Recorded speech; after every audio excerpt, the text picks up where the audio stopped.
In this video, I'm looking at the pigeonhole principle. So this is a topic from the Unit 1 Specialist Maths course. We are looking at it in our 10 specialist course this year.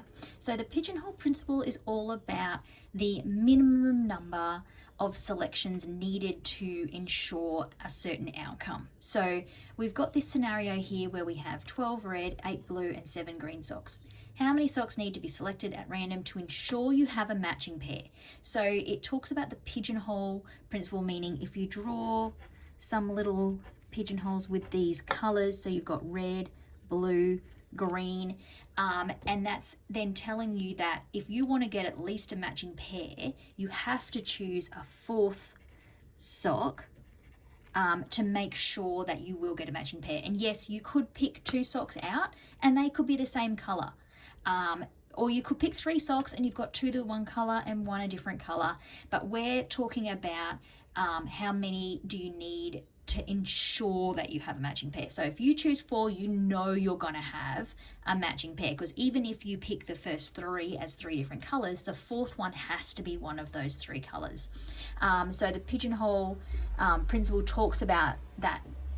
The whole, like the number needing is like your number of selections plus 1. So if we've got the 3 types of colors, then we need to pick 4 to make sure we've got a matching pair. The next kind of scenario, type 1, where we're looking at that concept we've got cards being dealt from a deck of 52 playing cards. How many do we need to choose to be certain that we will obtain at least 2 cards of the same suit? Now, when we're talking about our cards, we've got 4 suits.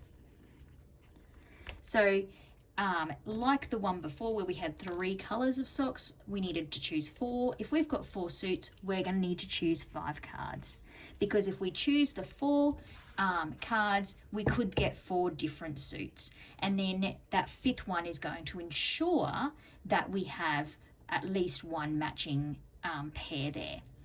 If we were instead looking at colors, because we have the 2 colors in the pack of red and black, then we would only need 3 selections, because if we've got a black one and a red one, then our 3rd selection would either be red or black, and we would have that matching pair.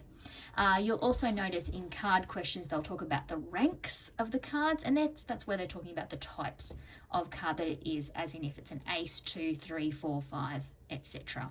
I am going to add a video where I go through a deck of cards and look at those options that are in there, just for those people who aren't familiar with the cards that make up a deck of cards, because it's a very common scenario that's used in probability type questions using the deck of cards, and not everyone is familiar with what is in that standard deck of cards.